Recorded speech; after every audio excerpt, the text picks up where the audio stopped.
রমনার ইতিহাস শুরু হয়েছিল ১৬০৮ সালে মুঘলদের সাথে। ছিল বাগানবাড়ি, সবুজ খোলা জায়গা।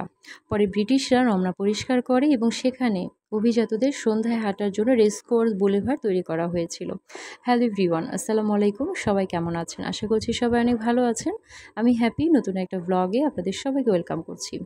রমনা পার্কে অনেক বছর পর গিয়ে আমি খুবই অবাক হয়েছি। এত সুন্দর, এত পরিপাটি হয়ে আছে চারপাশটা। পার্কের ভেতরে ঢুকতেই বড় বড় গাছগাছালির দিকে তাকালেই মনে হয় যেন সবুজের বান লেগেছে। সবার চোখে নজর কাড়বে সিরামিক ইটের তৈরি ওয়াকওয়ে। বিভিন্ন জায়গায় লাগানো হয়েছে পাহাড়ি রঙের ফুল গাছ। ভেতরে গেলেই অনেক বড় একটা লেক দেখতে পাবেন। লেক খনন করায় পানীয় পরিষ্কার, কোনো দুর্গন্ধ নেই।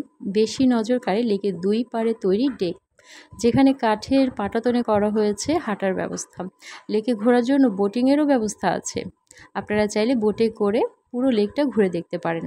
এছাড়া লেকের দুই পাশে হাঁটার জন্য তৈরি করা হয়েছে নতুন রাস্তা। আছে চমৎকার কফি কর্নার আর মাল্টি কাউজিন রেস্টুরেন্ট।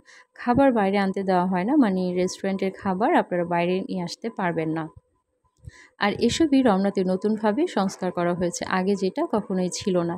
পরিষ্কার পরিচ্ছন্ন রমনায় এখন ময়লা আবর্জনা ফেলার জন্য পার্ক জুড়ে, মানে পুরো পার্ক জুড়ে ২২০টি ডাস্টবিন বসানো হয়েছে। পার্কের ভেতর বখাটেদের উৎপাত নেই, ভিক্ষুকদেরও প্রবেশ করতে দেওয়া হয় না। গার্ড আর সিসি ক্যামেরা তো রয়েছে। সব মিলিয়ে সব বয়সী মানুষের মিলন মেলা বলা যায় এখন ঢাকার এই রমনা পার্ককে। চারিদিকটা ঘুরে আমার কাছে মনে হয়েছে কোয়ালিটি টাইম কাটানোর জন্য খুব সুন্দর একটা জায়গা হচ্ছে রমনা পার্ক। মনোরম একটি পরিবেশ এখানে আপনারা পেয়ে যাবেন। আর রমনা পার্কের প্রধান আকর্ষণ হচ্ছে কাঠের তৈরি এই ডেকটি। অনেক দূর দূরান্ত থেকে প্রতিদিনই ভিড় জমাচ্ছে শুধুমাত্র নতুন করে বানানো এই কাঠের ডেকটি দেখার জন্য। অনেক ঘোরাফেরা হয়েছে, ঘুরতে ঘুরতে আমরা প্রায় ক্লান্ত হয়ে গিয়েছি। আর সেই সাথে আমাদের অনেক খিদেও পেয়ে গিয়েছে, তাই আমরা চলে এসেছি পার্কের সেই রেস্টুরেন্টে। এখানে মোটামুটি সব ধরনের খাবারই আপনারা পেয়ে যাবেন। যেমন এখানে পাস্তা রয়েছে, স্যান্ডউইচ রয়েছে, pizza, shawarma, burger, soup, salad এসবও কিন্তু আপনারা পেয়ে যাবেন। সেই সাথে মেইন কোর্সে রয়েছে ফিশ অ্যান্ড চিপস, রাইস, চিকেনের অনেক ধরনের আইটেম পাবেন, স্টেক পাবেন। তো এখন যেহেতু লাঞ্চ টাইম, বার্গার, পিৎজাতে আমার কখনোই হয় না, আমার একটু রাইস দরকার হয়, তাই খাবারটা আমরা অর্ডার করে লাউঞ্জে চলে এসেছি। আর খুব সুন্দর একটা ভিউ দেখতে পাচ্ছেন। আপনার প্রথমে দেখে মনে হতে পারে লেকের ওপরে হয়তো রেস্টুরেন্টটা করা হয়েছে। তবে হ্যাঁ, লেকের একদম পাশাপাশি হচ্ছে রেস্টুরেন্ট, মানে একদমই গা ঘেঁষে বলতে পারেন। চারপাশে অনেক গাছপালা, অনেক রকমের বোট রয়েছে।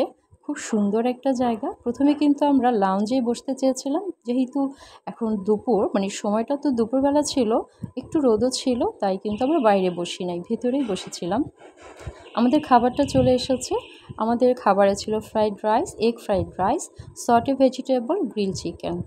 ভেজিটেবলটা একদমই সিম্পলভাবে করা হয়েছে, কিন্তু খেতে খুবই মজা হয়েছে। এখানে গাজর, পেঁপে, বরবটি আর ফুলকপি দেওয়া হয়েছে। তো আমি কিন্তু মাঝে মাঝেই এভাবে একটু বাসায়ও চেষ্টা করি বানানোর জন্য, কিন্তু রেস্টুরেন্টের সেই টেস্টটা কেন যেন আসে না। যাই হোক, এগ ফ্রাইড রাইসটা খেতে কিন্তু খুবই মজা হয়েছে, সেই সাথে গ্রিল চিকেনটাও খেতে অনেক ভালো লেগেছে। আমাদের লাঞ্চ করা হয়ে গেছে। তো কিছুক্ষণ পরেই আমরা পার্ক থেকে বের হব, ব্যাক করব। তো তার আগে একটু ঘুরে ফিরে নিচ্ছিলাম। খুবই পিসফুল একটা জায়গা, কাম অ্যান্ড কোয়াইট, খুবই ভালো লাগছিল।